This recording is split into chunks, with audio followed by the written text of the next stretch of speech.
stream is powered by Melita, using Melita Gigapower Internet.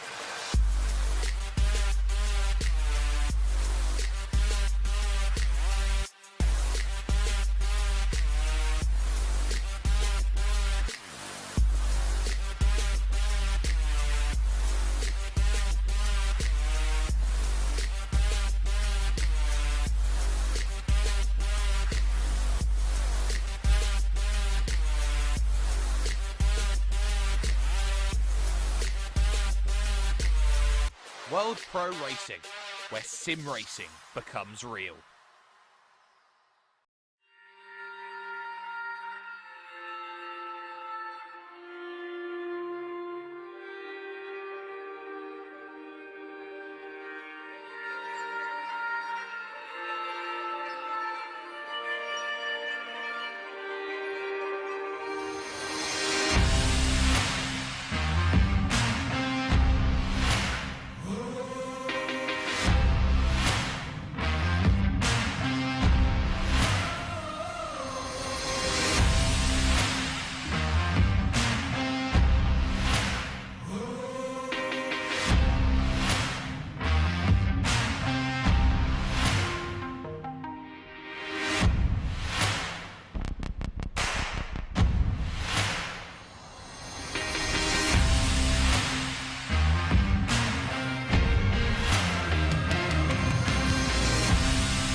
For only €5 a month, experience every high-definition moment on your TV, tablet, phone or PC.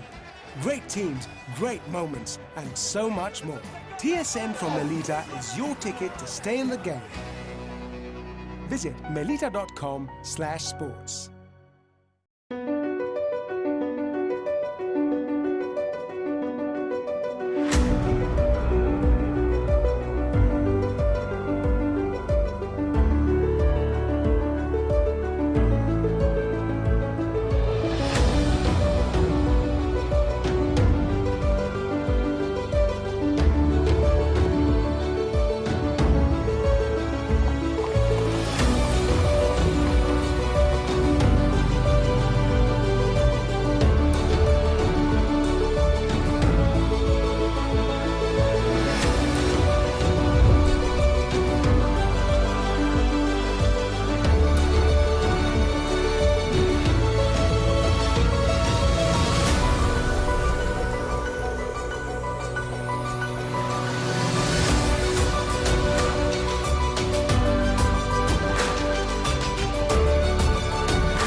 Senna was a god No one could even dream to follow him.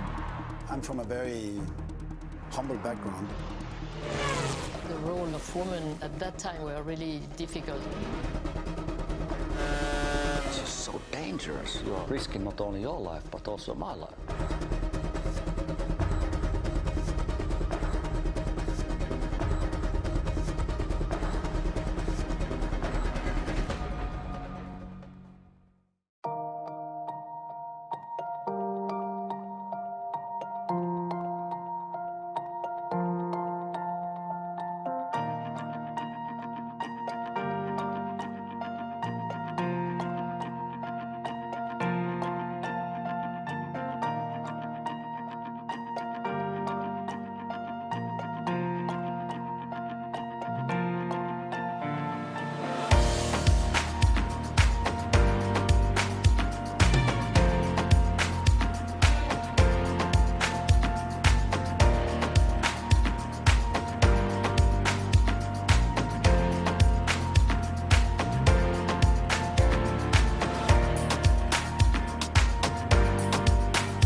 Wish your Wi-Fi network would just work in any room? Our new Stellar Wi-Fi is AI assisted to give you the smoothest, fastest possible Wi-Fi throughout your home. Stellar Wi-Fi, assisted by AI, exclusive to Melita. Find out more in-store or online.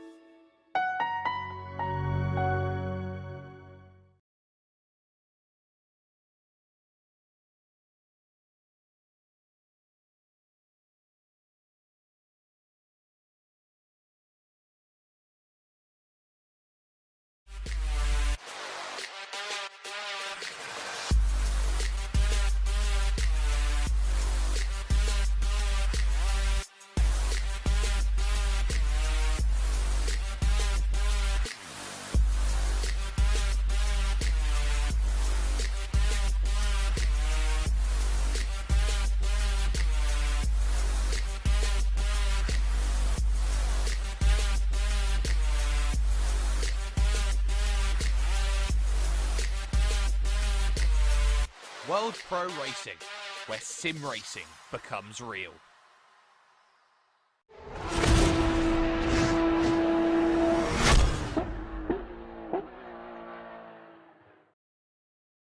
Ladies and gentlemen, I welcome you to South Africa. Just as everything is going past my window, but we're here, we're back with Ginetta GT4s in Kyalami, and what a mix that is. So far, we've had quite a lot of races. Of course, we've had GT4 before, we've had mixed grids before, but the Ginetta GT4 in itself, quite unique in its class as well, and so this will be a quite special race today. We don't have that full of a grid today, but nevertheless, it's going to be quite a lot of our capable drivers. And of course, without drivers, we couldn't have these races, but of course, we also need partners to have these wonderful races, these broadcasts. And so we thank our sponsors, of course, AMD, HyperX, GT Omega Racing, Thrustmaster, Melita, and of course, our broadcast sponsors as well, the partners of us who help us broadcast these races so we have bigger reach, so more people can follow this racing action. And that is, of course, ESTV, Motorsport.tv, and TVM Sport. So what can be said about today's race? First of all, the Ginetta G55 GT4, a classical British race car. Low weight, not low power, because, of course, 370 horsepower is still quite a lot. Not just something that you just have in your everyday car, of course, but in comparison to our GT3 cars, with around 500 to 600 horsepower, it's not that much. But this is the beauty of some GT4 cars, as we saw with other cars already. The McLaren 570S, 1.4 tons, so quite heavy, and then as a trade-off, it has basically its full power of 570 horsepower. But the Ginetta is going the completely different approach. The Ginetta is going barely over a ton in weight, and instead going under 400 horsepower in power. And while overall, on pure power tracks, it doesn't quite work, on a track like Kyalami, on top of a mountain, and of course, 4.5 kilometers of basically up and down and left and right, and quite a lot of weight shifting, it's quite perfect for that. So, we're already in practice. Our drivers have been preparing themselves, so whenever our camera guys are ready, we can go to the track and already show this car in a bit of action. And there we go. There we have Nat Thomas already from the Omega E-Racing team. Quite a familiar face here already. Carly Atkins as well. So right now we see our lap times at around 1:49.686. And there's quite a pace differential already that we can see compared to GT3 cars. This is normally around the pace that GT3 cars do at a wetter track, let's say it like that. Not a fully wet track, not flooded, but a track that you already have wet tires for, a track that you already have to look out for yourself for. And, well, it really puts it together for all these straights. The GT3 cars are quite a lot faster, and also, of course, with aerodynamics. But enough with the comparison with GT3 cars. We go on board here with Nat Thomas, and you can see something that I haven't mentioned before, right-hand drive. So, like the Bentley, true British engineering, well, I think the only right-hand drive GT4 car in this simulator. But you can see here as well, Nat Thomas, really not too shy about attacking curbs here. On GT3 cars, or well, on most other cars, you have to be careful to avoid those. The Ginetta doesn't have a problem with it. And you can see him fighting a little bit with his traction there. Just coming out of Leeuwkop. Now coming through Mineshaft, and that is easily flat out in this very, very light racing car. Late on the brakes, and that is just another of these wonderful little characteristics of the Ginetta. This is one of these wonderful dynamics in GT4, and oh, that is... Despite the low weight and despite the car being able to tackle curves, you don't want to tackle that inside sausage curve at Cheetah. That was barely able to hold on there from Nat Thomas. As he goes through and comes through, not quite able to improve there. At least for that race, that valid lap. Now we have Lucas Romanek here, PC Boys Esports, and These guys, of course, this team, we've been seeing them quite a lot recently. Always involved in some action and always somehow on camera because, well, first of all, it's quite a few of their drivers, and second of all, we always had a reason to keep our cameras on them, simply because they're always in the middle of the racing action. But you can also see this car, you really have to look out just to get properly adjusted to it. It's a lot of easy gained time, but also a lot of easy lost time. And I'm actually seeing that we have one of our usual drivers in the YouTube chat as well, Ashton Cox, who already impressed quite a lot with his drive in the Rainmaster race, and sadly not on track today. But Ashton, don't mind that, mate. Just sit back and enjoy the show today. We'll see you hopefully behind the wheel again next time. There we have Evangelos Apostolakis, the NM Racing team. Well, actually, one of the standard liveries, I think, for the Ginetta G55. Overall, a car that doesn't have that many liveries, standard-wise, in the simulator, simply because this car isn't raced so widely.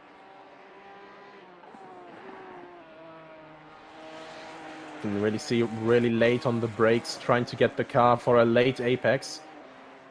Even then, using all of the track.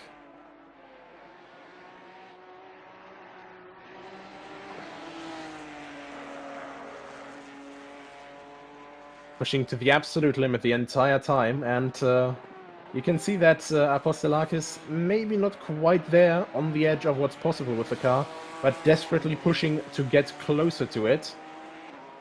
Maximizing all of the ways here.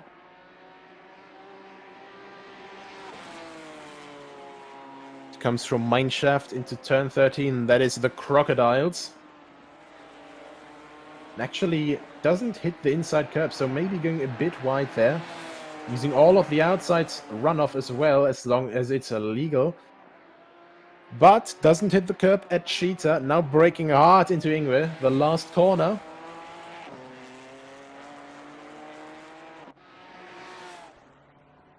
But what will it be now? Not a time improvement, I'm afraid. This is really just one of these things with GT4 cars that sometimes makes it quite difficult to just completely see it.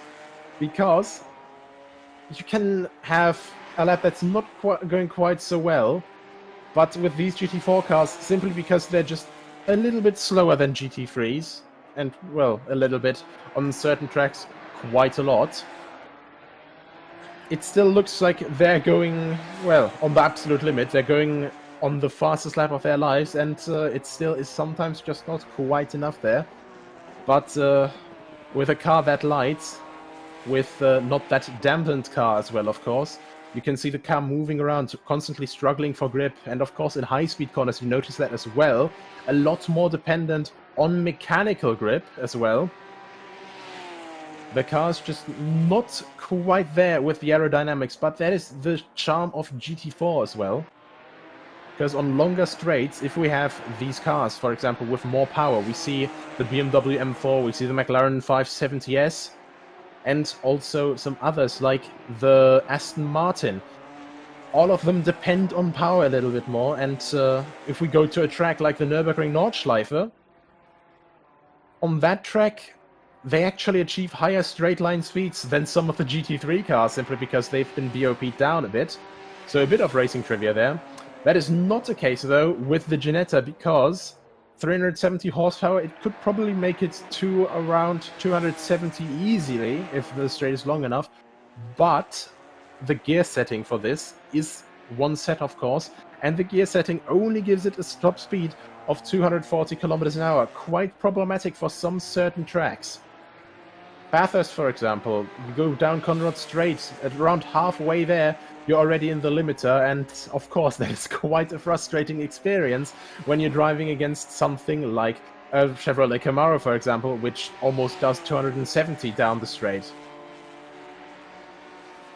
But of course, luckily everyone here today is in the Ginetta. So the same pain for everyone. But also the same enjoyable agility, the same enjoyable little nimbleness just on every possible situation that you can have in this car. It's always very agile, always very, very happy to move around. And of course, you want to move that agility to all your best examples. But, of course, it's not just that easy. Here we have Gergely Consabo doing a 151.0 now, so slowly getting up the timing sheets. But at the front of the timing sheets, we have it very, very close indeed. Look at that, Carly Atkins at the moment, 149.686 in first place, less than a tenth behind that Nat Thomas. And right behind that, we have Alex Johnston, just under 2/10 behind that. And here is something interesting, though, and that's what you don't see in the normal timing tower. Carly Atkins, last sector the fastest, but Johnston with 2 fastest sectors in the first 2, but just losing so much time then in comparison in the last sector that these 2 first sectors, they just can't really count properly. And then Nat Thomas perfectly in the middle, just getting the absolute middle ground between the 2 and putting himself perfectly in the middle between the 2. Next behind that we have Ohak in 4th place, 5/10 behind that, and right behind that we have Jan-Niklas Erbrich, so quite a change of pace for him. Normally used to running in the Lexus, so a car that is basically taking in double of the measurements on track compared to this little car. Gergely Consabo, we haven't seen him too much in the last couple races, so it's just nice to see one of our usual starters back again as well. Also hit that sausage clip there. And that is one of these nicer things as well with a smaller car. Of course, you get overlooked a little bit easier when you race against bigger cars, but when you're just racing in smaller cars, in the Ginettas, everyone is the same size. But, of course, the less wide the car is... Oh, that is Apostolakis actually getting a little bit rough and rowdy. The less wide the car is, the more of them you can potentially fit next to each other on the circuit. Lucas Romanek here coming around at the moment, 6.6 behind Carly Atkins in first place. Only 6th place right now, and I'm pretty sure, I know these guys by now, they are going to be pushing like hell to get closer together, because even though they are teammates, the PC boys, they don't really like to settle for just any position. They always want to improve themselves, they always want to push for something higher. So we see him here going for the left inside curb, staying on the left so he has a wider entry.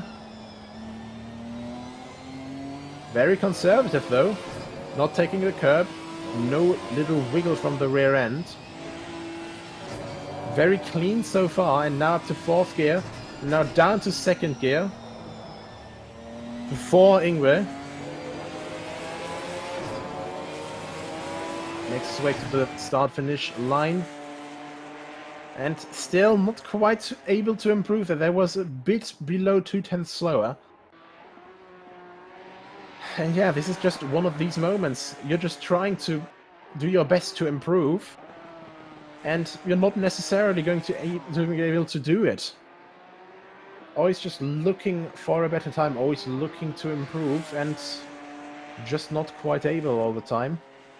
But an improvement actually coming though from Jan-Niklas Erbrich, moving past Ohak up to 4th place on 50.224. Sheldon Scott Muscat for GT Omega RPM Esports, making his way around the S's, part of the original layout of the 70s, and now of course going to the newer layout here. Down the hill, coming from Leukop into Mineshaft once again. At the moment, still within the 1 second margin of the front runners. But I'm sure he wants to make that gap smaller and smaller. As practice is already over, so next up it's already qualifying time. And of course, that is going to be quite difficult. And the first one to finish practice, that is Sheldon Scott Muscat improving by 2/10. And of course, next up we have a 15-minute qualifying session. You all know it, you all love it, and we all are used to it by now already. And with a lap like Kyalami, 50 seconds, well, almost, 1 minute 50 seconds, just 10 seconds under the 2-minute mark, you don't have too many possibilities to set a lap. But of course, I see you all there through my camera. I see you all sitting in front of your screens. You are not following World Pro Racing yet, and you're wondering, how can I get involved? How can I join these races? And that is quite easy, actually. Join the Discord, follow us on our social media, and register on the website and just see any events you like, sign up to them. Any possible skill gap that is there, you know, it's not important, because at some point you have to start. Everyone will find their proper racing seat here. And we're not just on ACC, we're also on Assetto, we're not just on Assetto Corsa Competizione, but also on Assetto Corsa Competizione. We're of course also on R Factor 2 and on Gran Turismo Sport. So if you're on PlayStation 4, you're not excluded here whatsoever. But as we are done with, of course, trying to win you wonderful people over to us, as we hopefully shouldn't be too desperate for, because look at this racing action just in qualifying. Number 1, that is Alex Johnston trying his best to get past Jan-Niklas Erbrich. And it's just the outlap, so boys, chill out a little bit. Around the outside won't work that easily there. And that is just one of the charms here for Luke Cup, of course. You have to try and get multiple lines in. Quite a warm track as well, and 5 kilometers an hour wind. And Johnston actually getting onto the gravel, out of mineshaft. But now almost getting alongside, not quite able to make it stick though. And these guys actually making me commentate on racing style, even though they're on the outlap for qualifying. Would you look at that? Jan-Niklas Erbrich being the first guy, though, getting around Ingwe for the first time in this qualifying session and starting a flying lap. And actually, there was one ahead of him there. But that is just coming for his outlap now, and that is Kirsten Abaya. But here we have Jan-Niklas Erbrich late on the brakes. Little bit of curb there, wide line, and takes all of the momentum. Hard on the curb again. Drives a wider line into barbecue. This is where he joins the very, very old layout of Kyalami. Completely over to the left of the track now. Brakes hard on the outside curb. Very, very late. Basically already in the corner. Tries to get it to the inside. Comes around the corner and hard on the brakes once again. That's for Clubhouse. And it all looks so easy just from the outside to the naked eye sometimes, but this is very, very difficult, of course, to move on the limit. Jan-Niklas Erbrich gets through the S's there, up the hill now, barely missing that very high curb. And now into Lukop, into the double apex of turn 10 and 11. So we have a nice helicopter cam here. Looking down onto the British race car. Going through a mine shaft. And actually, now this is one of the other interesting things. We see so many different approaches for this corner. Some people go completely over to the left. Some people stay in the middle to brake for the crocodiles. And Erbrich is one of the guys who stays in the middle. Now completely on the side of the track, though. Completely on the right side, braking on the curb. Over the inside curb as well. And taking a lot of momentum through there. Going for the outside curb. What lap time will it be? 150.328, sorry there. And instantly gets beaten by Johnston. And Johnston instantly gets beaten by Nat Thomas. Next up, we have Carly Atkins coming up for PC Boys. Can he improve as well? A couple other guys coming in as well. Romanek going barely within the 1 second mark, and Atkins not able to beat Nat Thomas. So, Nat Thomas already closer to his practice time than Atkins was to his practice time. So at the moment, Nat Thomas just able to get a bit more out of the car earlier. Sheldon Scott Muscat very, very much pushing on the limit. I don't know if that was maybe too much on the limit. The cut tracks can be rather vicious here sometimes. Comes out of Ingwe and down the front stretch and gets into 5th place. Just over 7 tenths behind that time. So a wonderful 150.3. Now we have Jan-Niklas Erbrich again, the first of our time setters. Of course, desperate to improve. Desperate to get further up the grid. Of course, second row, nothing to frown about. But nevertheless, the further forward you start, the nicer, of course. Everyone's out on track trying to get laps in. Once again, you just need that precision. Maybe with the right-hand drive here, it's a little bit easier for Cheetah. You can just gauge a little bit better where that sausage curve begins and where your car stops. And that is indeed a bit of an improvement there. 1.5 tenths, just moving him up. And Nat Thomas also moving on up. Just around half a tenth. It's not much, but it's just what he needs, and that is not quite gauging where your car stops done right just yet, Daniel Ginchard. Absolutely taking flight, and not quite what he wants, I would say. Was quite a bit of time on his excursion of ski jumping there. Of course, we're on a mountain with a lot of elevation, but ski jumping is not quite what you're supposed to do here, especially since we're in cars and not on skis. Oh, then there's also this very, very popular ad from the 1980s, advertising for the Audi Quattro driving up a ski ramp. So yeah, we never know. David Ohak making his way around Clubhouse into the S's now.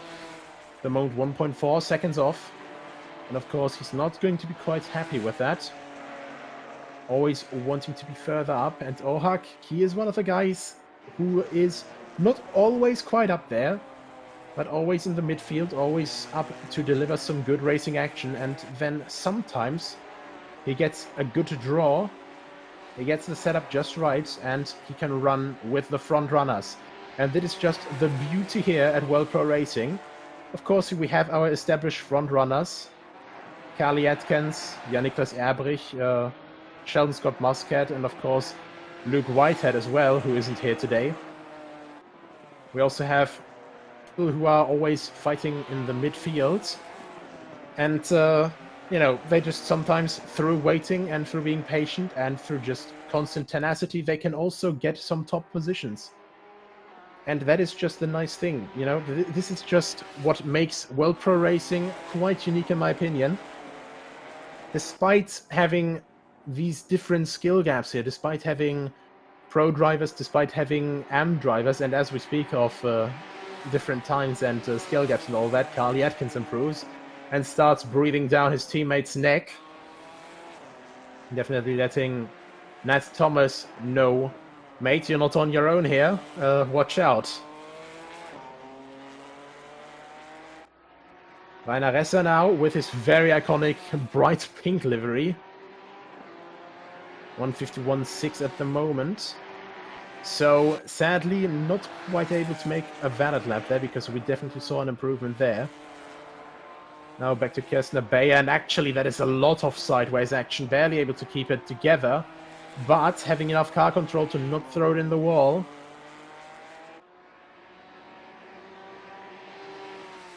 Not quite able to get a lap together until now as well, but now there we are with a 52.323. Jorge Fonseca, last running car right now.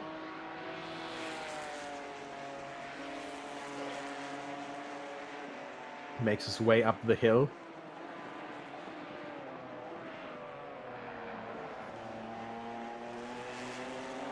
Actually stays inside for quite some time before letting himself get carried to the outside of the track.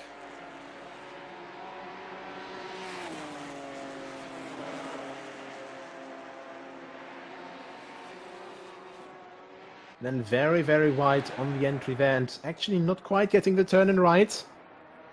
But this is just also one of the nicer things about Kyalami. You can have 17 different lines for some of the corners, and sometimes you're actually making up some time there, simply because you could carry some more momentum through that. But Fonseca runs a bit wide there again. Is it going to be an improvement? Not quite.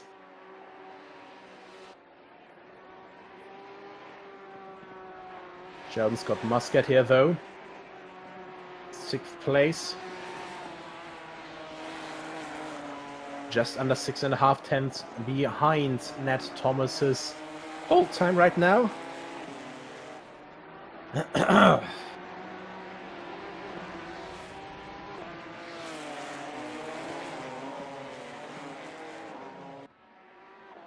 And improves just bit by bit, moving ever so closer. From behind, he doesn't have quite some pressure yet because Gaglic Gonzabo is sitting in the pit lane. Maybe he's already waiting for the session to end.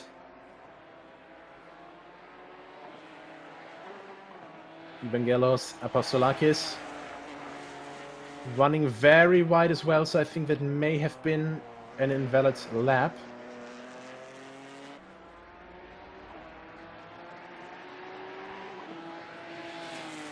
Let's have a look. And that is very, very big shame for him, because that would have been, of course, an improvement.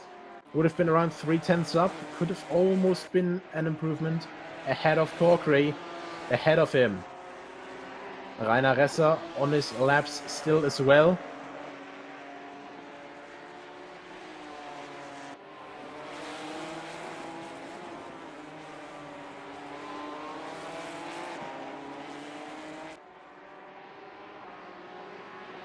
Trying to make his way forward. Has to gain a second though to get close to Apostolakis, or actually get past him. So not an easy feat, not that easily done here.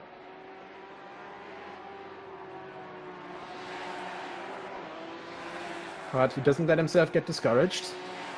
Rainer Resser, one of the guys you also have to look out for all the time in some GT3 races, actually having gotten quite good positions, simply because of consistency being the key, and Rainer Resser can be quite consistent.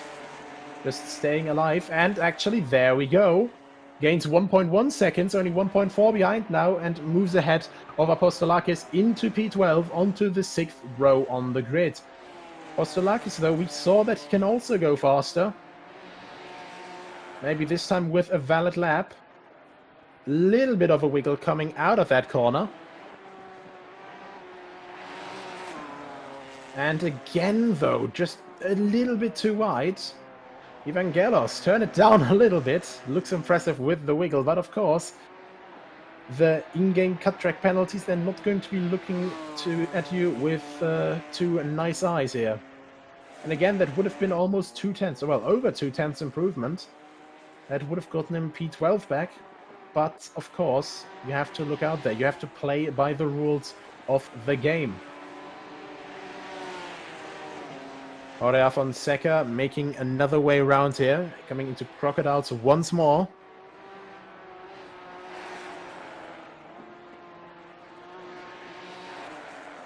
Actually running a little bit too wide there again. Actually, one of the further guys at the front here, Alex Johnston.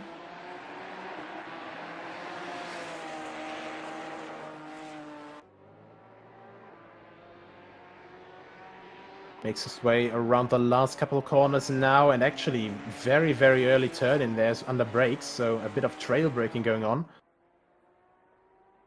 Tries to make his way through the lap fast, and actually gains almost half a tenth, or just over it, I think. Very nicely done by him. Now, David Ohak actually has improved up to 4th place as well, relegating Lukas Romanek down to 5th place and Ebrich to 6th. And of course, this is just the last minute bashing here. The last couple seconds in these qualifying sessions tend to be rather tense. They tend to just be hit after hit after hit. It's basically like a game of darts.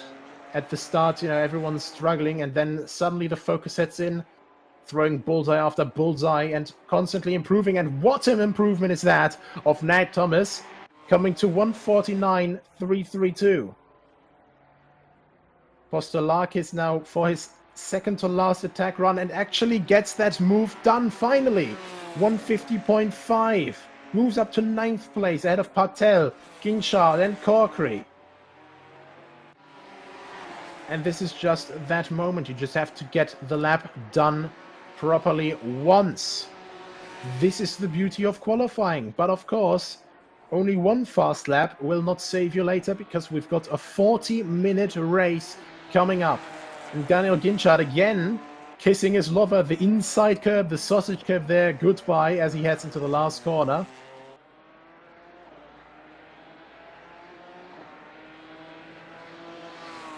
Down the straight and actually improves as well. 2/10. Gets up to 7th place. I think Sheldon Scott Muscat also one of the last guys running now. Our time is up. It's now a race against the clock to get back to the start-finish line.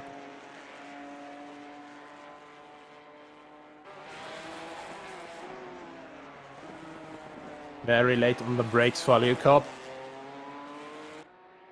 Second apex also hugged quite closely.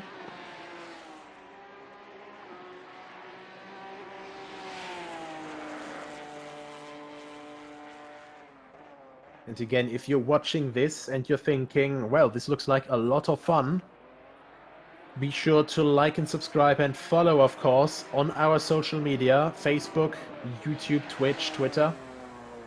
And of course, join the Discord. And that was just it. Countdown ending a bit prematurely because everyone who was still on a running lap sadly getting it invalidated. But what does it mean for now? This just means our starting grid has been set. Everyone is waiting, and of course, everyone is now going to be sweating in anticipation for this start. Rolling start as always. And of course, we have a quite long run down to turn 1. Who will be the one to get ahead at the start? We will find out soon. And of course, once again, very quick thank you, of course, to the people who make this possible. Of course, to our broadcast director, Justin Mifsud, and of course to our FAA accredited stewards, making sure that we have clean racing here, making sure that we have good respect here. On track, George Muscat and Adrian Figallo. So, if you want to race in a professional environment, once again, make sure to join World Pro Racing and just give it a shot, you know, whatever floats your boat, whatever interests you. At some point, you have to get started in sim racing. And in a professional environment like this, it's definitely a good starting point. We have a lot of nice people here, and of course, you know, perfect environment. And if you're not just starting out, if you are a pro driver looking for new challenges, you're definitely going to find them at World Pro Racing. Also some championships here with some prize money involved. Of course, we have the ACC Sprint Series, which had a lot of close competition. And yeah, just make sure that you are always up to date with that. Last couple seconds before we move back to the track. Now, if you want to, type in the chat, who do you think is going to be the one victorious in this race? And who do you think is maybe going to be just overall on the podium? Because it's going to be very, very difficult to guess who's going to be coming out on top. We have, of course, different strategies here as well. 40 minutes race, 1 pit stop window, and it's only refueling. So, a thinking man would probably go, well, I've seen this one before. I will just fuel up completely and just do a 1 second pit stop, filling up 1 or 2 liters. But other people, you know, the Ginetta being one of the lighter cars, maybe it's a good choice also to just go for a lighter car at the start and then shoot for this We have our first guess in. Gergely. It has to be Gergely from Ashton Cox. Everyone's coming around the last corner now. Ned Thomas forming up the field. Everyone forming up behind him. Waiting for the green. Green light. Go, go, go. And there we go. Green, green, green. Very, very late, actually. They passed the start-finish line quite some time ago. And that is Carly Atkins looking for the outside. Johnston getting a drive-through. Romana getting a drive-through for not proper placement on the start. That, of course, is one of the more difficult moments because, of course, you have to stay in your starting bracket. So Carly Atkins for PC Boys having to defend from Johnston there. But, of course, both of them looking glum at the start here. Fonseca a bit further in the back. Ressa there as well. Ressa just having a bit of a worse run out of barbecue. At the end of Sector 1. Everyone's still looking very close together. Gergely Consavo actually having lost a few positions as well. Through turns 1, 2 and 3. Back up to Nat Thomas though. Johnson Romanik right behind each other. Behind that as well. So we have one Omega E-Racing team car at the front, and one PC Boys car behind that, and that is actually very wild ride. Strap yourself in, because that is one of the GT Omega RPM Esports cars that wasn't quite going as planned, and that was Kirsten Abaya. Able to hold on though, so very nicely held. Not losing too much time there, but of course a little bit of a slap on your own wrist there. Pushing on the limit, but of course push it over the limit, and this car is very easy to, well, try and pay back there. Johnson getting his drive-through penalty out of the way very, very early. He just says, nope, I don't want that on my conscience the entire time. Meanwhile, Romanek, he's thinking, well, maybe we'll just wait a bit longer. Look at how much time that is taking, though. So he has served his penalty. Gets out of the pit lane now. And that is Ressa actually looking for, having to look out for the inside. That is Evangelos Apostolakis making his way through. Apostolakis, one of the guys also who lost out a bit on the start. But look at that here. Making his way back through. And this is just this moment now. How well can you place your car around other cars now?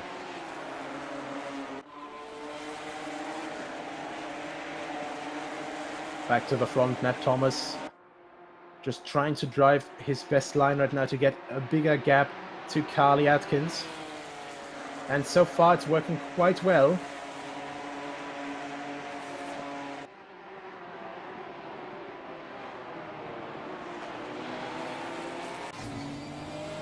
Look at Atkins though. Look at these micro corrections there in the middle there, just trying to keep the car stable, trying to keep the TC from engaging too much. To just get a good run out of that, but also keep some traction.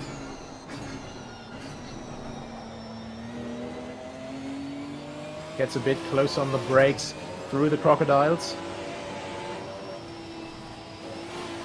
Went barely not touching the inside curb there as much as we saw from Darren Ginchard earlier in the lap for his qualifying session. Speaking of Darren Ginchard, he's right behind Jan-Niklas Erbrich and right in front of Sheldon Muscat.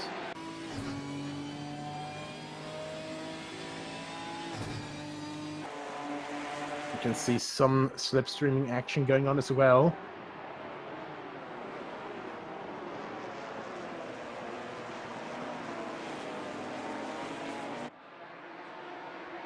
And Nat Thomas has done some mistake through the last couple of corners, because Carly Atkins now all over his back.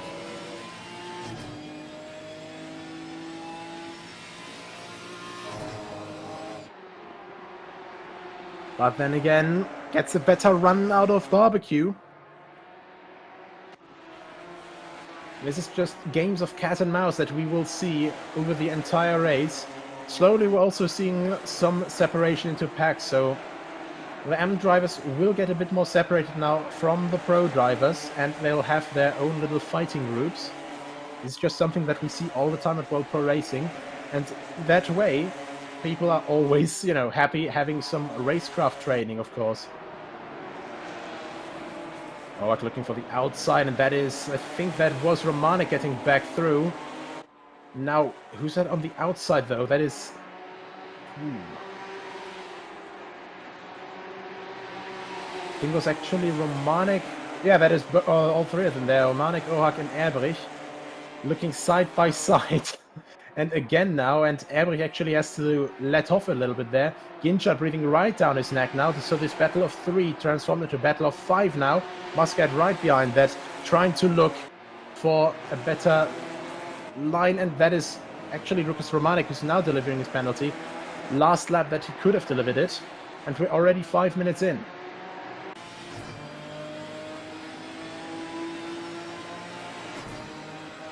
Right now in 3rd place, and that is a lot of slipstreaming going on.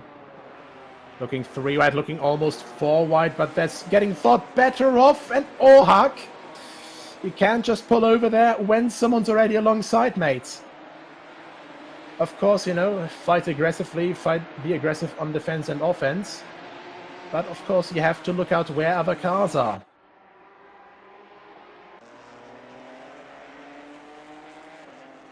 Romanek now on the outside, and that is Apostolakis actually quite early in the pit lane already, so something must have happened to him. And we have Coleman Corkery actually, through all of these troubles, having gained around 5 positions already, having made up to 7th place and right on the tail of this 4-people battle, which used to be a 5-people battle because of Lucas Romanek, who has now departed for his drive-through penalty, but gets replaced immediately by Coleman Corkery. That's David Orhak a little bit late on the brakes, giving the possibility for Jan-Niklas Erbrich to look there. Nat Thomas still not quite able to get away from Carly Atkins, and it's always just a little bit of rubber banding in between the two. Obviously, normally when it comes to racing simulators and all that, and we're speaking about online, rubber banding has a different term. If we're speaking about racing games like Need for Speed, rubber banding also has a different term. But in this case, we mean here, rubber banding, just this gap, it keeps stretching up and down a little bit again and again. Just no sign of stopping quite yet. And there we see it again, 2.5 tenths up to 4 tenths. So it's always just how you drive your best race through the entire race. That is Alex Johnston making it down the inside through the last corner past Jorge Fonseca.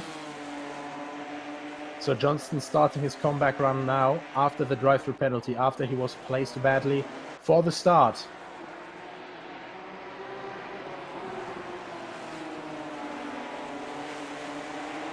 David Orhak trying to stay defensive, trying to put some gap between him and Jan-Niklas Erbrich. And there we have it again. Look at this now.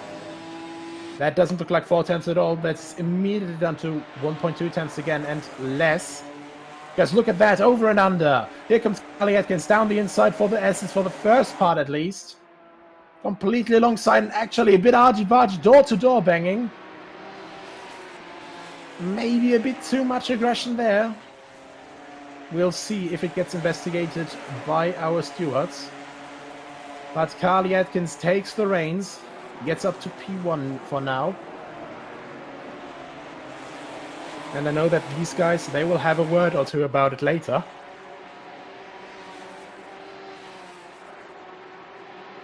Meanwhile, David Orhak had to give up his position against Jan-Niklas Erbrich. Michel Muscat now trying to do the same thing, actually running quite wide. And actually the longer distance has worked against him and also just generally not really helped him here. Now he has to defend against Coleman Corkery, who actually takes lemons and makes lemonade through Cheetah. And next up is Gergely Consabo. And, well, Sheldon, that really didn't quite work out as you had thought it would.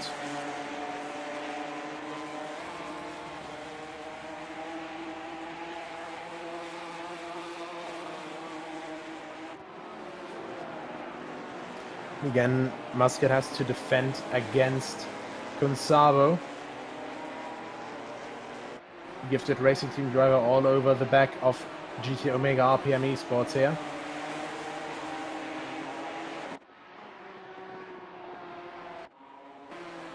This is just one of these interesting battles here, just overall. Because you constantly have to look out for how do you want to tackle corners in this car. Of course, you have to take a lot of momentum, but how do you want to do it? Do you want to go in for late brakes? And that is contact! And he can actually hold it. That's Alex Johnston trying to just squeeze a little bit too much there. Coming across the nose of Rainer Resser there. The pink Ginetta. Not quite wanting to back out completely. And, Johnston barely able to hold on there.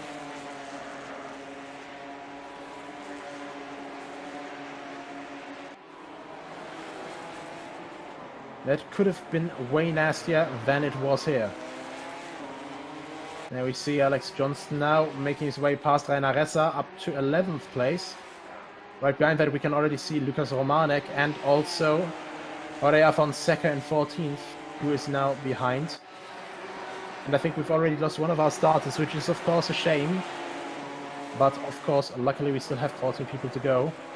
And Sheldon Scott Muscat already going for the pit stop. And, not quite sure why, because the pit stop window isn't quite open yet, I do believe.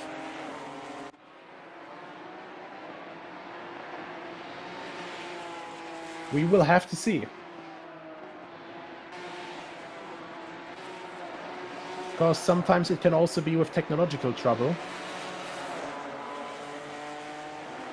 So we do have to wonder about things like that.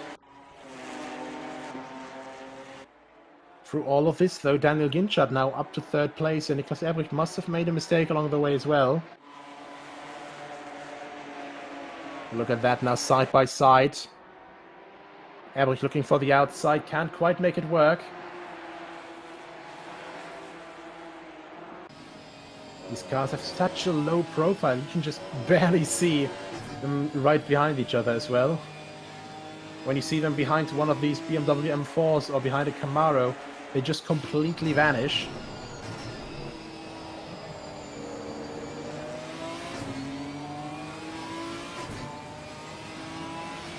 And what now with Jan Niklas Erbrich, the 299 LL Racing driver.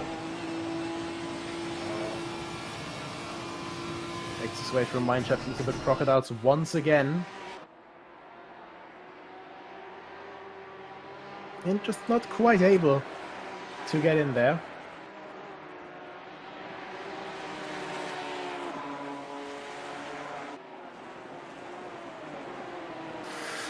Oh, very late on the brakes, and that was very, very close. That could have been contact almost. Daniel Ginchard, of course, he's going to be wanting to keep this position, but it's not quite easy when you have a driver of the caliber of Jan Niklas Erbrich right behind you. This man is no stranger to overtakes as he looks for the outside of Crowthorne now. Not quite able to get alongside though, but he's all over the back of Ginchard. Through the Jux K sweep and now into Barbecue. Once again taking a wider line, now able to get on the throttle earlier. Look at this. But not quite the momentum there yet. Look at that now. Side by side, coming for Sunset, coming for turn 6, completely side by side. Actually lets off a little bit again, going for more momentum at the exit of the corner. This is just so mesmerizing to watch. Look at this. Now over and under, it finally worked again, and Erbrich makes it work down the inside for the first left-hander of the S's. What an overtake. That was being set up through the entirety of one lap. But I know Dan Ginchard. He has a couple of old tricks up his sleeve. All of them making it down the hill now.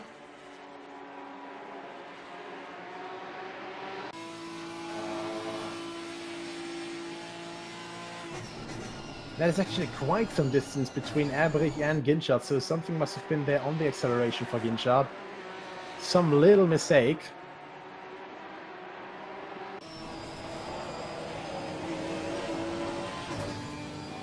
David Ohak actually also trying to look how close can he get.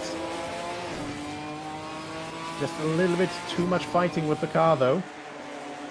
That is of course the difficulty. And there we go, there's the pit lane open now. Carly Atkins has been able to get quite a gap now on Nat Thomas. We have to think now, what is their strategy gonna be? Are they both just refueling 1 liter, or is one of them maybe lighter than the other? Either way, both of them have a comfortable lead of 5 seconds to the rest of the field now. And right behind them, we have the battle train of Erbrich down to Corkery for P3, so they will have to watch out. There we have Rainer Resser in our scopes on P11. Getting overtaken by Lukas Romanek. Actually, hold up. Oh yeah, sorry, that is Lukas Romanek. I thought for a second, because from the front, the PC Boys livery and the GT Omega RPM Esports livery looks a little bit similar sometimes, depending on how the light is hitting it. But in front of Romanek, there's of course Kirsten Abeya. Also a very familiar name here at World Pro Racing. When there's a race, and that race includes cars and the track, which generally does, you can expect Kirsten Abeya there as he gets punted up the back. And I think there we might see some action from our marshals. From our stewards here, because that of course was an advantage for Lukas Romanek. In the last couple of times we had these races broadcasted here, we always had this nice little insight, this wonderful view of our battle station, as I like to call it actually, for our stewards, with a lot of very, very big screens that give our stewards overall oversight over everything going on track. As we have a lot of people coming in. Nat Thomas actually, one of the front two, coming in already. So, a bit unusual. Maybe he's trying to go for an undercut. Johnston gets a stop out of the way as well. Corkery as well. And actually, Corkery has jumped Johnston. Oh, sorry. Actually, I'm talking absolute baloney. Of course, Corkery is ahead of Johnston because Johnston had his driver at the start. I'm starting to mix up people. Mixing up the two Omega E-Racing drivers. So 5 drivers have already absolved their pit stops, and I think Muscat, if he was in for a pit stop already, that's not going to look too good on him. Of course, he's ahead of some of the drivers right now, but of course he will lose that position again because he has to get in as well. Eyes on Carly Atkins though. When will he come to the pit lane? Comfortable gap of 6.8 seconds to Jan-Niklas Erbrich, who also has a bit comfy gap of almost a second to Dan Ginchard. Always trying to look out, but there we go. Here comes the leader. Going down to those excruciating 50 kilometers an hour. And that is Ginchard heading in as well, actually. So Erbrich and Ohak, they both stay out.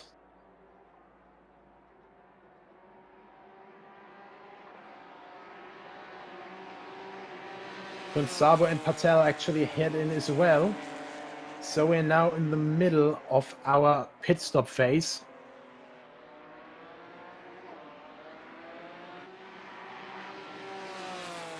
Lukas Romanek also hasn't absolved his pit stop yet. Actually, one of the drivers who had his drive-through already served as well, of course, from his mismatched start position. So maybe he's just trying to wait a little bit longer there. Actually, something must have happened there in between the two. I think... actually, sorry. I think that's just still a problem with the timing being displayed there. Carl Atkins and Nate Thomas, those two haven't changed too much in position. That's Alex Johnston now, though, against Corkery, and that is... wow. Looked for a second that Corkery was going to send it down the inside of Barbecue. but couldn't quite get the momentum together. So Alex Johnson up to 8th place now.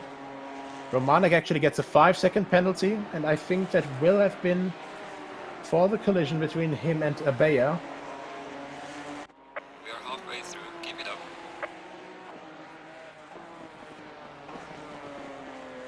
Aurea Fonseca a bit strung off the rest of the field.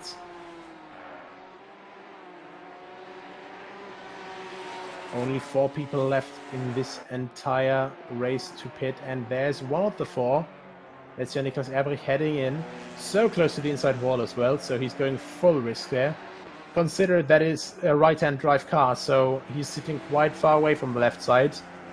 Of course, you don't want to hit the pit wall, so he went in full risk there. Collision, the number 332 and the 19, that is 5-second penalty. And of course, that is 332, that is Lukas Romanek. Erbrich now done with his pit stop immediately. That was a very fast refuel. Coming out right behind Carly Atkins and right with Nat Thomas. Look at that. That's actually easy within fighting range. What a pit stop that was. If he can keep the pace up right now, he can definitely be a threat to Nat Thomas, our pole sitter for this race.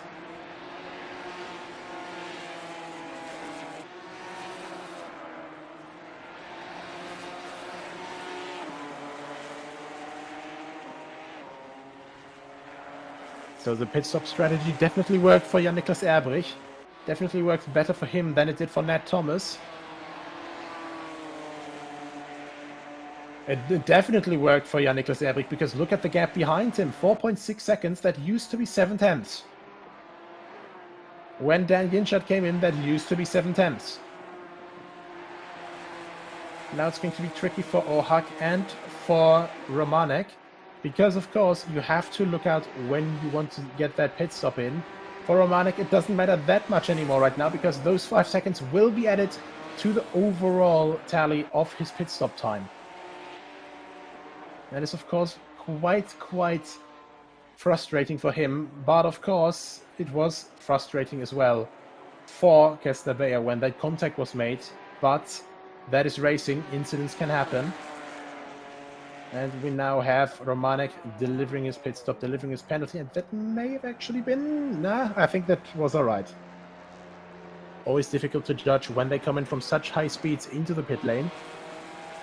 As I said, 50 kilometers an hour, just the normal speed limit in towns, and you're already feeling, well, I'm going through a bit of a squiggly road, like the squiggly main road in my village. This was decently fast enough. But here, of course, it is so excruciatingly slow. Egli Consabo now trying to defend against Alex Johnston. The British Carter not taking anything from anyone, trying to make it down the inside. And Consabo can't hold anything against that. Johnston goes through. Nice recovery drive it's been so far for him. Coming from quite literally last after delivering his drive-through penalty at the end of lap 1 to go back up to 6th place now.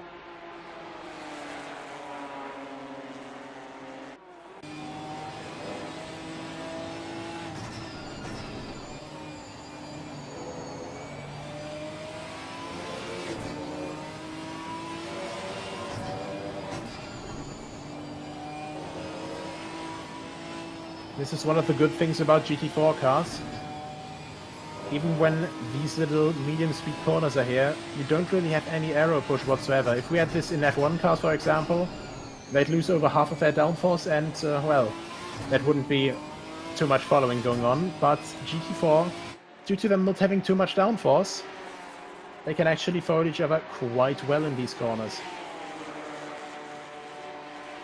And, well, David Ohak, he doesn't seem to want to stop.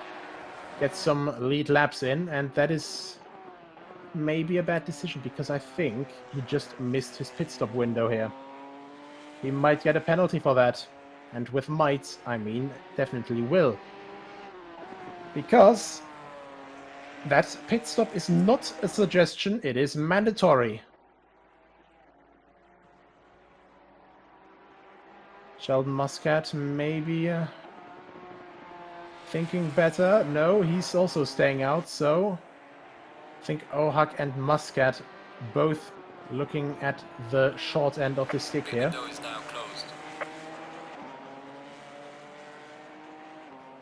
And, it could be very unlucky for both of them.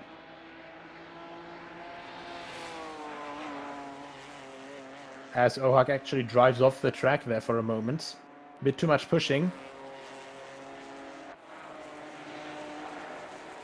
And Ginshot a bit isolated now by himself. Just couldn't reply to the pace that Erbrich put out after his pit stop. And now actually he has to look at his rearview mirror, he has to look at the relative, and he has to look where Alex Johnston is coming.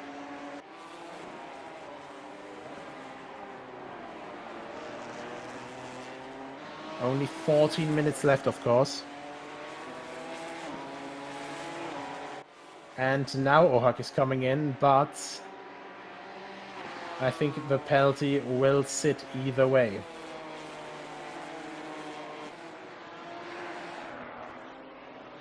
Well, on bright news for him, that probably won't be an issue with being placed weirdly, but for him it will be an issue of getting a penalty after the race. Luckily for him, though, it doesn't mean that doesn't mean disqualification. But of course, that mandatory pit stop, even though he was just in, that doesn't get counted. So I think Sheldon Muscat, not aware of the pit stop window, he pitted quite early, was willing to pit again, and yeah, unlucky for Ohak and for Muscat.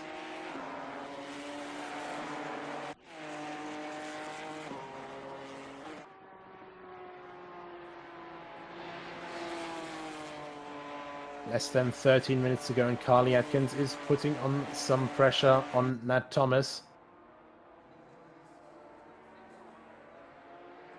And even though the battling has stopped for a bit, it's always nice to just see these cars being thrown around the circuit. See the tires, you see the suspension just contract and extend again as they head over bumps, and that is just a really nice thing to see in Assetto Corsa Competizione. And as it was just displayed, if you want to experience this, if you want to join these races, you can see there's quite some places. If you had just joined a little bit earlier, you could have been in this race. To prevent this from happening in the future, sign up to World Pro Racing now, join the Discord, sign up to races, and follow us, of course, on our social media. And, of course, like, share, and subscribe. And make sure that you join for the next race. Of course, we have a lot of sprint races like these, a lot of casuals, you know, it's just a little bit of bragging rights. But we are soon looking at some endurance races as well, so if you maybe want to get some tastes in for that, that's also something to look into.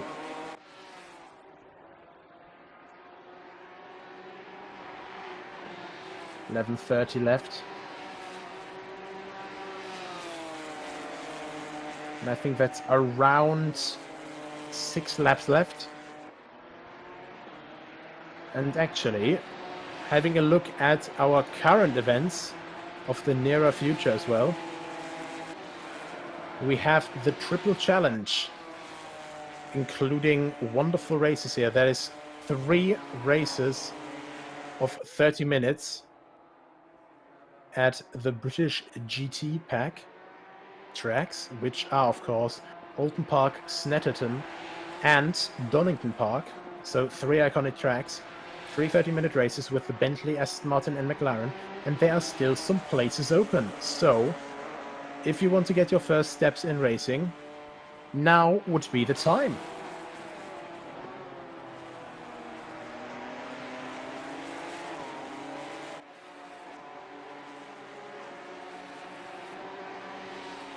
Nat Thomas is actually losing a bit of ground against Jan-Niklas Erbrich.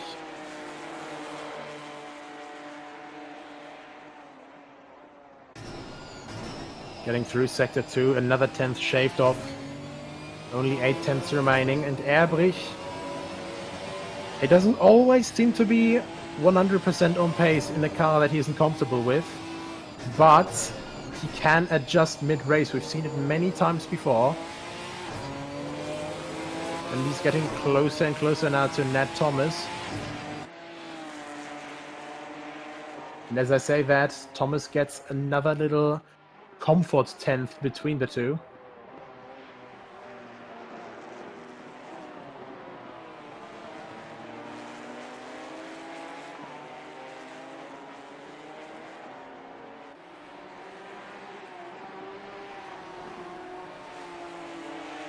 Looking late once again. This is just a really interesting combo just in general here. To quickly go back to the car and to the track. Since this car is so light and doesn't have that much power, it's always important, or just generally with GT4 cars, it's always important to take a lot of momentum through the corner. And you can achieve that through different lines, of course. You can achieve that with a lot of different approaches to a corner. And we saw that a lot from Jan-Niklas Erbrich, actually waiting a bit for the turn in and then stomping on the throttle, getting the car turned in for a later apex, and then able to accelerate better out of the corner. And that, of course, is one of the two approaches, and this is just one of the things that is so nice about Kyalami and these GT4 cars, because the track is built in a way that enables multiple different lines to be had in the same corner. And at the same time, we have cars that encourage that as well. So we see all sorts of different racing lines, we see all sorts of side-by-side action, and passes that are being set up one lap in advance. So racing is not just, well, as people would sometimes call it, meat brain, I stomp on the left throttle, or on the right throttle, on the right pedal, on the throttle, and yank the wheel around. This is 7-dimensional chess sometimes. And as we're speaking of different dimensions, 3 seconds, or in this case 3 parallel universes, basically ahead of everyone else is Carly Atkins. After he got past Nat Thomas, basically untouched in this race so far. And right behind him we have Nat Thomas, our pole sitter, who is now going to be fighting for his second place.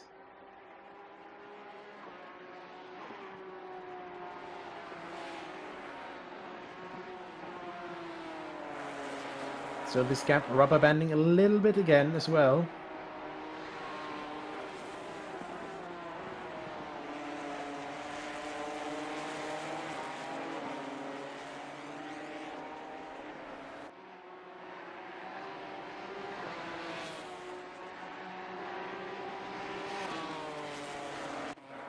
Quite interesting approach as well overall, because we have these rather peculiar curbs here at Kyalami. At a lot of the time we can see it right here towards the apex of the corner, which is usually quite late. We have the curb get a bit wider but also just elevate a little bit. With GT3 cars that normally ends up in the car being thrown off.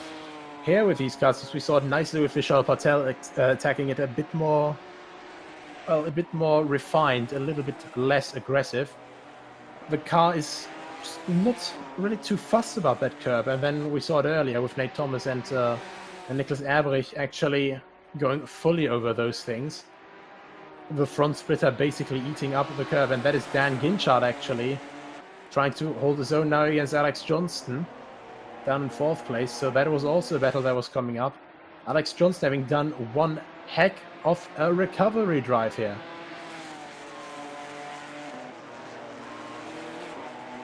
Started 3rd, down to 15th, and now all the way back up to 5th. And I don't think that he wants to stop there. Oh, and that is actually, once again, some contact there. Wanting to turn in quite hard, and actually contact in between Ginchard and Johnston there. Actually from the outside, trying to stick his nose around the outside. Can't quite accelerate there. Ginchard parks it on the apex expertly. And of course, Johnston, he has to step on the brakes there, can't just drive through Ginchard's car. We don't have ghosting enabled on this, like on the formation lap.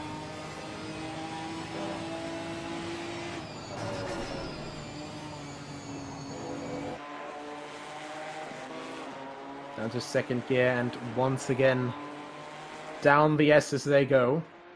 And both of them, the maximum amount of curb is being used. But look at that, that is a lot of momentum that Johnston is carrying.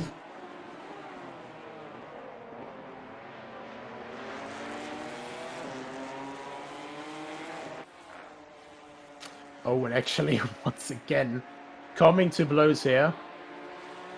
Ginchard perhaps showing a couple of old tricks of another caliber.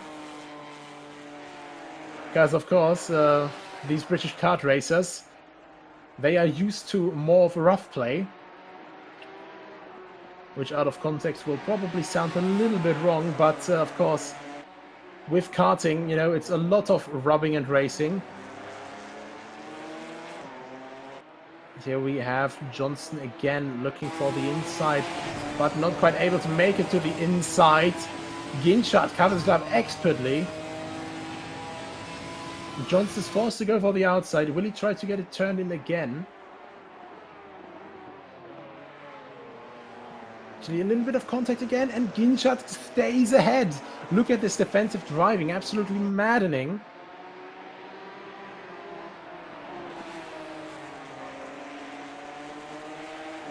But this time he couldn't quite park it on the apex the same way. But Johnston looking for the outside again as well. Ginchard always knowing where to place his car. But look at that, Johnston.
At once again getting alongside at the exit now, and more barging, more argy-bargy.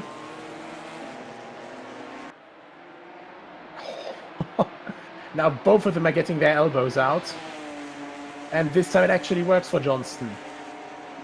And Ginchard now right behind him, trying to get some slipstream, not quite able to get the slipstream he needs.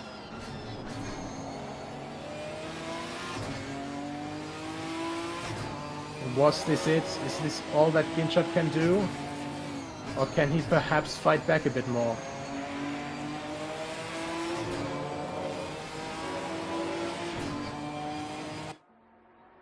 The golden spot behind the podium. Who will it be that inherits it? Johnston trying to pull on Ginchard a little bit. Trying to pull a gap, but not quite able to just yet. Late on the brakes for Ginchard. Tries to keep that up.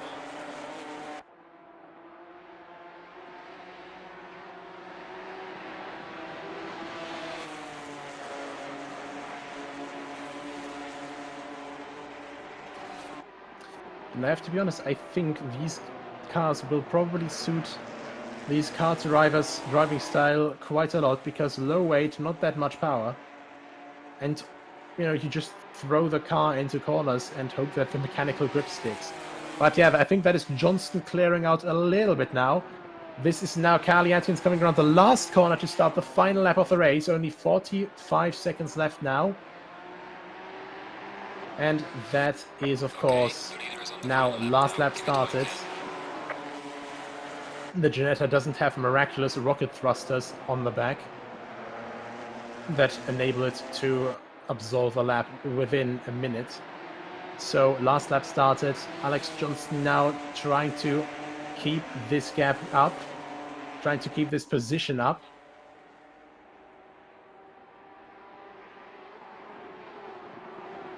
actually moving a little bit on the braking, trying to cover up the flank. But look at that Ginetta now right on the back. And it's the last lap. Ginetta is not quite over yet.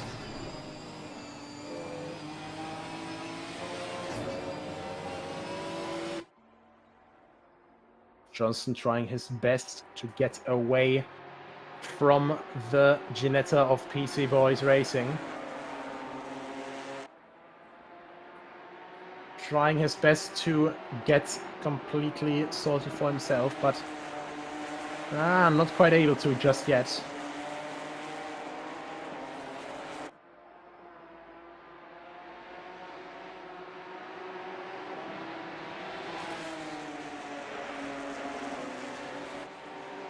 Finds a lot of momentum there. Now Carly Atkins makes his way around Mineshaft. Actually, Abbott got quite close again as well, within a second. But we've had a lot of battling. We've had a lot of action on track. And one man stood 40 minutes to conquer all of it. As he comes around the last corner, big round of applause for the winner of the Ginetta GT4 casual race at Kyalami, Carly Atkins. Now just almost coming down to side by side here, 2 10s. Nate Thomas keeps it ahead of Jan-Niklas Erbrich to finish in second. Erbrich finishes third. Johnston makes an incredible recovery from third to 15th to 4th place. Ginchard gets up to 5th place. Ohak actually with a 2-minute and 10-second penalty, same as Sheldon Muscat, for people not absolving their mandatory pit stop. So he has 6th right now to wait for the rest of the grid to finish. Behind that, Kunsabo. Behind that, Muscat. And of course, Corkery in 9th. In 10th place, Vishal Patel. 11th, Romanek. Then we have Rainer Ressa coming in 12th, just over the line now. Now with Kerstner Bayer. Just happy to make it across the line, giving these tires a little bit of heat. And Horea Fonseca makes it around the last couple corners, makes it around Cheetah, and now around Ingwe. As our commentary box is, of course, starting to get populated with our podium guys here. Horea Fonseca makes it across the line last, but of course, through penalties, gets moved up a bit. Right. And I think we're going to start the interviews in reverse order here, as he, as always, is very punctual to be in the interview box when he's in the top 3. Please welcome Jan-Niklas Erbrich. Hello, hello. So, quite a mixed race for you today. In qualifying, not quite the pace of the front runners, but it all sorted itself out. And at the end, I think you gave Nat quite a good scare there. Yeah, the qualifying was, I don't know how to name a word for it, but it would be really bad.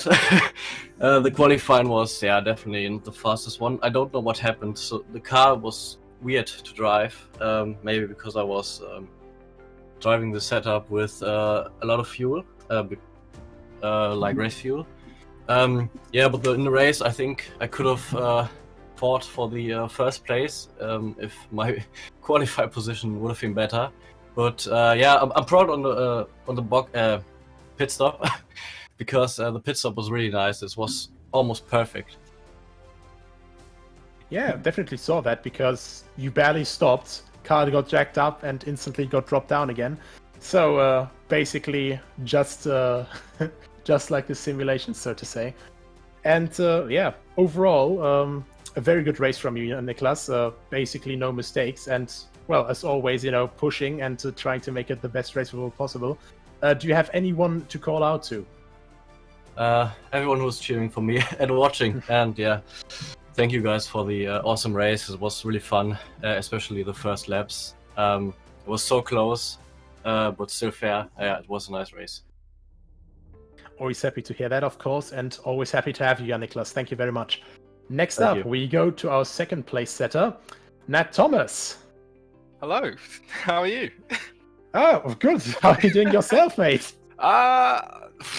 Bit of a mixed bag. Qualifying was fantastic. exactly what I needed, and then sort of I became my own worst enemy during the race. Yeah, so a little bit of, so to say, choking in the middle of it, but yeah. Yeah, if you put it nicely, yeah, we choked it pretty much. In the middle, you were still keeping up with Carly's pace, but then there were like a couple smaller mistakes here and there. Yeah. And at the end, suddenly coming under fire from Jan Niklas. Yeah, it was my general inconsistencies in driving that cost me. I'd sort of taken a bit of a step back from sim racing just to focus on my life for a bit, just for a couple of weeks. So it's my first race back, and it was fantastic. Just a bit frustrated at my own racing. Well done to Kyalami for the win, thoroughly deserved it, and pushed everybody to the edge really. And well done to Jan Niklas for keeping me on my toes, not allowing me to make any mistakes. But yeah, it was a little bit frustrating. But yeah, of course, still very good race from you, and also happy to have you back, man. Yeah, thank you very much. Right, any call-outs you want to make? Yeah, I just want to say a big thank you to Omega E Racing for their constant support, Marcus Littlewood and Alex Johnson for helping develop a really strong setup. And thank you to everybody that's watching, my parents, my girlfriend. Just want to say thanks for tuning in. Yeah, wonderful to hear that. Of course, some support from family is always very nice. And yeah, we hope to see you again in the next couple races we are having. Thank you. Right, then next up we move to our winner, the man of the hour, Kyalami Atkins. How are you doing, man? I'm doing really good, actually. Considering I bought the GT4 pack yesterday, going into it not knowing much about it, having to learn, and yeah, surprised really. Didn't think I'd have the race pace to challenge and that, but I did in the end and managed to overtake and just pull a bit of a gap. He made a few mistakes, I made a few mistakes, but managed to hold on in the end. Yeah, it was very nice driving between you two. Very clean as well. It was very, very thrilling to watch that battle between you two. Overall, were you expecting any difficulties just overall completely getting used to the car? Is it like very different for you in comparison to the GT3s you normally drive in this? Well, yeah, I'm a lot more used to the GT3s. I've done a lot more testing and practice on it, so I was a lot more used to it. So it's a lot easier than GT3 for sure, but took me like roughly 15 laps to get used to. Then the rest of it was just finding setup, tuning my driving, just doing what I do best, really. Yeah, overall, you say it's easier to drive, but just to the viewers out here who are not as experienced from driving, overall, wouldn't you also say, for example, it's easier to get into, but a bit harder to perfect than actually GT3 cars? Yeah, for sure, I agree with that. But it's definitely, in my opinion, a bit easier than GT3s. I really had a lot of fun in GT4s. I think I probably prefer GT4s, but still got to drive GT3s for my team. Well, maybe at some point we'll also get some possibilities to see you again in GT4s. But yeah, amazing race from you. Thank you very much for the show you put on. And of course, do you have any call-outs to make? Yes, I'd like to say a massive thanks to PC Boys Esports for the best esports team. I've had no issues, amazing setups, amazing people. Vishal Patel from that team, my teammate in SimGrid, Daniel Gunchard, Lucas Romanek, Dan Hackett, great people. I'd also like to say a massive thanks to my dad for obviously buying my sim and believing in me throughout whatever I do. My mum for the support, and Fanatec CSL Elite for not failing me. Oh, that's always good to hear. But yeah, a lot of heartstrings being pulled here with all the heartfelt support. Always, of course, when you have been racing at the limits, whether it's real or virtual, you always need some support in the back of your head to keep you at ease. But yeah, this was 40 minutes at Kyalami. What a race it was. Everyone in the same car, but at the end, Kyalami Atkins stood on top very dominantly and very well done. If you want to join this racing action, of course, join the Discord, join the website, and of course, like, share, and subscribe to our social media. And of course, this race wouldn't have been possible without our sponsors, AMD, HyperX, GT Omega Racing, Thrustmaster, and Melita. And of course, this race, besides our social media on Facebook, Twitch, and YouTube, it was also broadcasted on ESTV, the Esports Television Network. motorsports.tv, and TVM Sport. Thank you very much, everyone, for tuning in. We hope to see you again tomorrow for the USF 2000 series on R Factor 2. And hopefully, so long.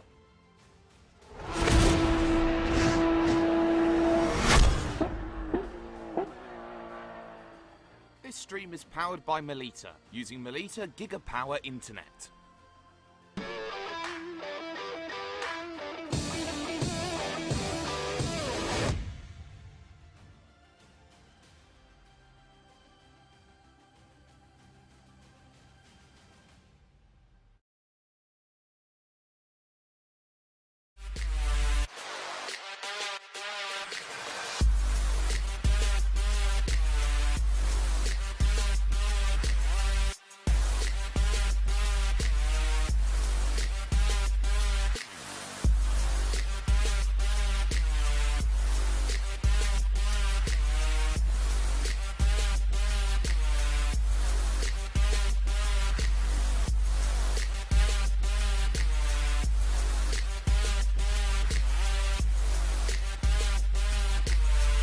World Pro Racing, where sim racing becomes real.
For only €5 a month, experience every high-definition moment on your TV, tablet, phone or PC. Great teams, great moments, and so much more.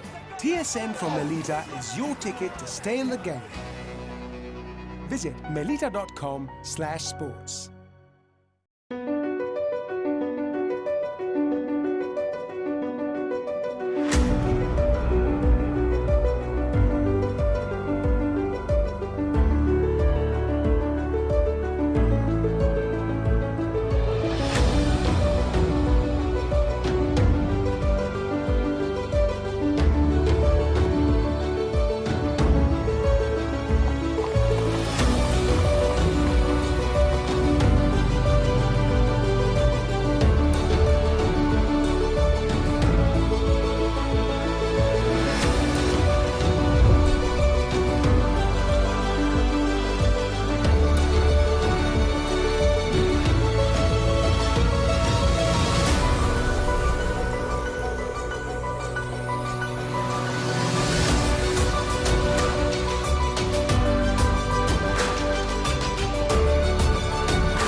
Senna was a god.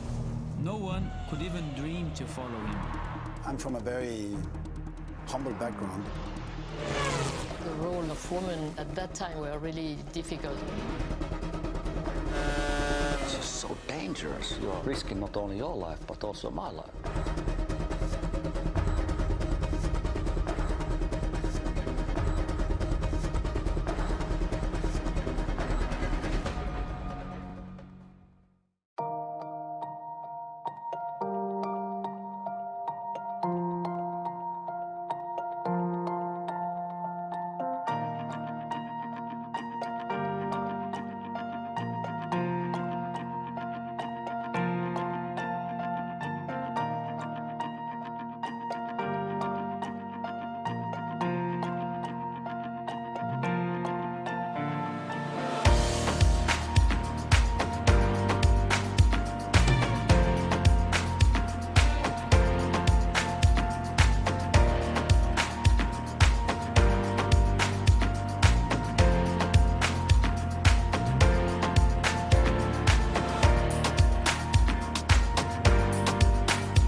Wish your Wi-Fi network would just work in any room?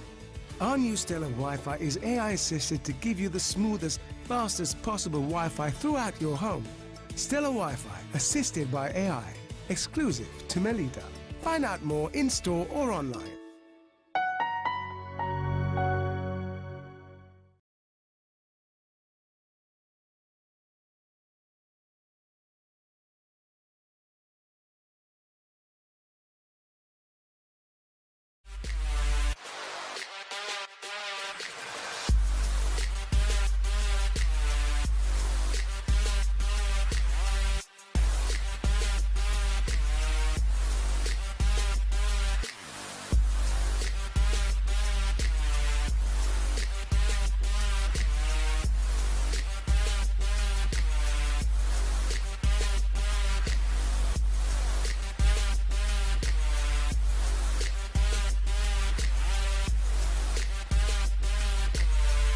World Pro Racing, where sim racing becomes real.